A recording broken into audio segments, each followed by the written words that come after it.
Hello everyone. तो बहुत सारे बच्चों का बहुत सारा कमेंट था कि सर जो बिहार बोर्ड की तरफ से फ्री कोचिंग के लिए एग्ज़ाम लिया जा रहा है नीट और जेई के लिए, उसका क्वेश्चन पेपर सर दिखा दीजिए। ठीक है, तो क्वेश्चन पेपर मैं दिखा देता हूँ। सॉल्व करने का अगर आप बोलोगे कमेंट के ज़रिए तो मैं सॉल्व करने का इसका वीडियो बनाऊँगा।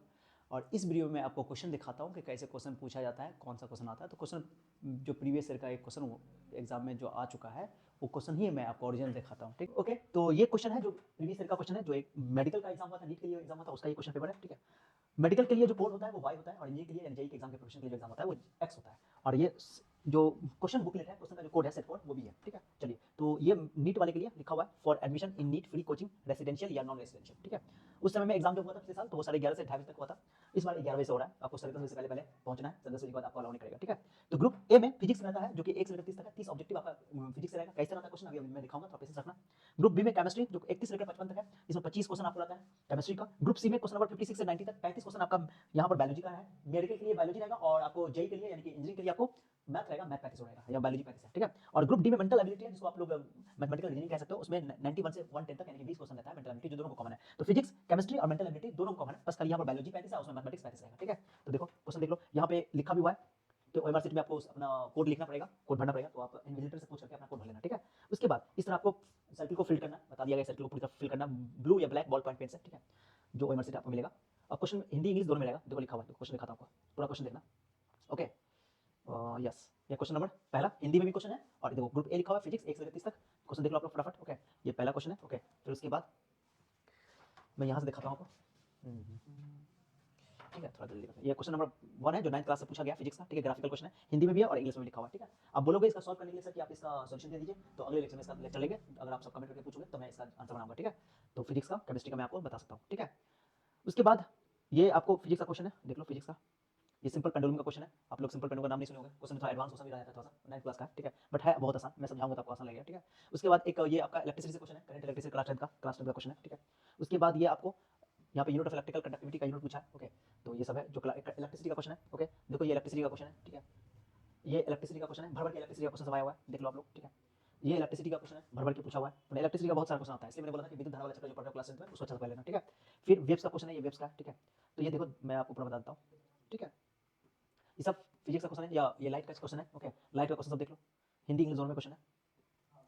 उसके बाद ये भी लाइट का क्वेश्चन है, रिफ्रैक्शन का। ठीक है, ये भी आपका। ओके गाइस, ये वेव का क्वेश्चन है, लाइट का, लाइट और वेव मिला करके। ओके, फिर ये आपका इलेक्ट्रिसिटी का क्वेश्चन है। ओके, ठीक है, उसके बाद 9th क्लास का वेट का क्वेश्चन है, 9th क्लास का है। ठीक है, तो 9th और 10th दोनों मिलाकर पूछा जाता है, इसलिए थोड़ा मुश्किल बच्चे को लगता है। ये Newton laws of motion class 9th का क्वेश्चन है, बट आप इसको क्लास 11 में भी पढ़ते हो, लेकिन अच्छा क्वेश्चन पूछा हुआ है। आसान है, लेकिन बताएंगे तो आपको आसान लगेगा, लेकिन अभी मैं आपको बस क्वेश्चन दिखा देता हूँ। ओके, ये आपका क्वेश्चन है 9th क्लास का फिजिक्स का। ठीक है, देख लो ग्राफिकल क्वेश्चन सब ज़्यादा आता है, जो क्लास 9th में मोशन आप लोग पढ़े हो, गति, तो उसमें x T graph, we T graph, मैंने पोजिशन टाइम ग्राफ, उसके बाद velocity time graph, distance time graph, speed time graph जो पढ़े हो। ओके, तो वो ग्राफ सबसे क्वेश्चन आता है, अक्सर क्वेश्चन आता है इसमें। ठीक है, तो ग्राफिकल क्वेश्चन सब रहता है, ये हमने आपको बता दिया फिजिक्स का क्वेश्चन। ठीक है, आप केमिस्ट्री का देख लो, 29-30 तक हो गया आपका फिजिक्स का क्वेश्चन हो गया। ओके, ये ग्रुप बी हो गया, केमिस्ट्री का 31 से 55 तक 25 क्वेश्चन आएगा, देख लो। ओके, ये देखो हिंदी में लिखा होता है hydrocarbon with the highest boiling point. Okay, अच्छा क्वेश्चन सब है, लेकिन है आसान। थर्मिट प्रक्रिया, थर्मिट आप लोग 10th क्लास में पढ़े, थर्माइट प्रोसेस। ओके, किस मिश्र धातु में एक घटक अधातु पाया था, मिश्र धातु के बारे में पूछा, एलवाई के बारे में। अच्छा क्वेश्चन है, आसान भी क्वेश्चन सब है। ठीक है, बहुत आसान सब है, तो आप लोग बोलोगे तो अगली क्लास में मैं आपको जवाब दूंगा इसका। ठीक है, ये क्वेश्चन, ये आपका मोल कंसेप्ट का क्वेश्चन बहुत आता है, क्लास 9th में मोल कंसेप्ट है। आप हमको बोलोगे तो मोल कंसेप्ट का क्वेश्चन मैं पढ़ा दूंगा। जब आप इसका सोल्यूशन लोगे तो उसमें थ्योरी भी दे दूंगा, तो अगर आप लोग का कमेंट आया बहुत ज्यादा तो मैं इसको सॉल्व कर दूंगा। ठीक है, क्योंकि एग्जाम तो 22 को है और आज फ्राइडे है, तो कल मुझे सॉल्व करना पड़ेगा, तो एक दिन पहले आप बोलोगे तो मैं सॉल्व कर दूंगा। ठीक है, बाकी आपका जब रिजल्ट आएगा तो मुझे आपका जो एग्जाम होगा उसका तो मैं सोल्यूशन दूंगा ही दूंगा। ठीक है, लेकिन इसका भी मैं दूंगा अगर बोलोगे तो आप लोग। ठीक है, ये सब मोल कंसेप्ट का क्वेश्चन सब है, मोल कंसेप्ट का। ओके, क्लास 9 का सब दिया हुआ है। ठीक है, ये रिएक्टिविटी पर है क्लास 10 का, मेटल नॉन मेटल। ओके, धातु धातु। ओके, ये सब क्वेश्चन सब है, हिंदी इंग्लिश दोनों में पूछा हुआ है, देख लो। ओके, बी पहला चैप्टर से पूछा हुआ है, यानी कि केमिकल रिएक्शन यानी क्वेश्चन, रासायनिक अभिक्रिया और रासायनिक समीकरण। ठीक है, तो उससे पूछा हुआ क्वेश्चन सब है। भर्जन स्थापन, मेटल नॉन मेटल से पूछा हुआ है। ओके, साबुन के अणु, कार्बन चैप्टर से बहुत क्वेश्चन आता है, कार्बन चैप्टर से मैंने बोला था, कार्बन के चैप्टर का बहुत क्वेश्चन आता है, देख लो। ओके, अम्लीय वर्षा आप पढ़े हो, एसिड रेन। ओके, तिरपन हो गया।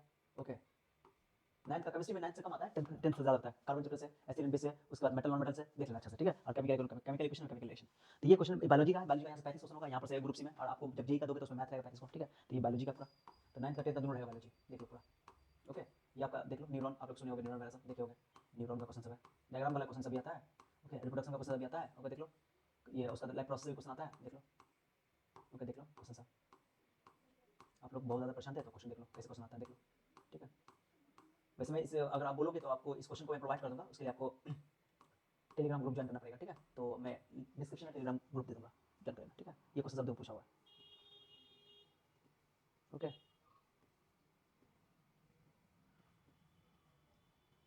सेल 9th क्लास का क्वेश्चन सभी है, सेल के बारे में पूछा हुआ है, सबसे बड़ी कोशिका क्या होती है, लार्जेस्ट सेल, तो 9th क्लास का भी क्वेश्चन है, 10th क्लास का भी है।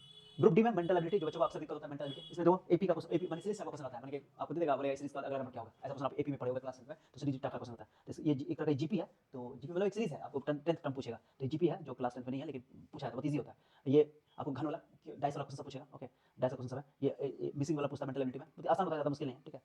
आज शुक्रवार है तो 65 दिन बाद क्या दिन होगा, वही कैलेंडर वाला क्वेश्चन, मैंने बोला कैलेंडर पर आधारित क्वेश्चन पूछा जाता है, ठीक है, ऐसा क्वेश्चन, ठीक है। उसके बाद ये विलुप्त अंक पूछ देता है, ये सब मेंटल एबिलिटी के अंदर आता है, ओके। और ये सब मेंटल एबिलिटी के अंदर आता है, सब मैथमेटिकल रीजनिंग है ये। 26 जनवरी 1950 का सप्ताह कौन सा दिन था, कब हुआ है, ठीक है। निम्नलिखित अनुक्रम संख्या गलत है तो गलत संख्या निकालना, ये सब बहुत आसान सब है, ओके। ये वर्ग निकालने के लिए पूछ देता है, ऐसा कितना वर्ग होगा, कितना ट्रायंगल होगा, सब इस तरह का क्वेश्चन पूछ देता है, ठीक है। तो ये देखो डाइस वाला सवाल से पूछा हुआ है, ओके। ये प्लस माइनस टाइप का क्वेश्चन सब मेंटल एबिलिटी का क्वेश्चन है, देख लो, ठीक है। तो आई थिंक आपको समझ में आ गया होगा, इस तरह का क्वेश्चन आता है। ये 110 क्वेश्चन तक हमने आपको दिखा दिया, ठीक है। ये 110 क्वेश्चन तक खत्म हो गया, और स्पेस आपको क्वेश्चन का स्पेस देगा रफ करने के लिए, क्वेश्चन के नीचे ही रहता है स्पेस फॉर रफ वर्क लिखा रहेगा उस पे, तो रफ वर्क कर सकते हो क्वेश्चन पे, आपको टेंशन नहीं है, क्वेश्चन पे ही आपको नीचे जगह दिया रहेगा space for rough work, okay. तो आपको अलग से कुछ टेंशन लेने की जरूरत नहीं है, ठीक है।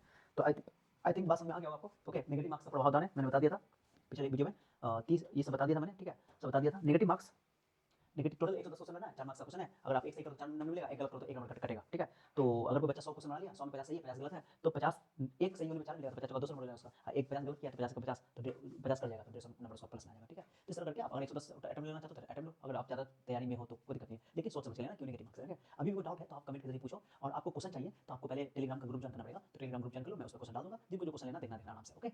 और आप लोग का जब टेस्ट हो जाएगा तो मैं उसका सॉल्यूशन दे दूंगा, और इसका डिस्कशन और चाहिए तो कमेंट के जरिए पूछो, तो मैं इसका वीडियो बना दूंगा, डिटेल वीडियो, ठीक है। तो उसमें थोड़ा थ्योरी पढ़ा दूंगा आगे, ताकि आपको एग्जाम में हेल्प हो जाए, ठीक है। क्योंकि डिटेल पढ़ाना पड़ेगा, थ्योरी पढ़ाना पड़ेगा, जैसे मोल कंसेप्ट का क्वेश्चन बहुत आता है तो मोल कंसेप्ट पढ़ा दूंगा जल्दी में। उसके बाद मैंने इजी तरीके से समझा दूंगा ताकि आपको सवाल बन जाए। मोल कंसेप्ट का क्वेश्चन पूछा जाता है बहुत ज़्यादा, इलेक्ट्रिसिटी का मैंने वैसे वन शॉट पे आपको यूट्यूब पे मिल जाएगा, तो आपको कुछ दिन पहले ही मैंने इलेक्ट्रिसिटी का पढ़ाया, तो यूट्यूब से जाकर देख सकते हो, वन शॉट यूजीके पे, ठीक है। तो चैनल इंपॉर्टेंट है, तो इलेक्ट्रिसिटी से बहुत क्वेश्चन पूछा हुआ है, मोल कंसेप्ट से क्वेश्चन पूछा हुआ है, कार्बन चैप्टर से पूछा हुआ है, मेटल से पूछा हुआ है, तो सब देख लो, ठीक है।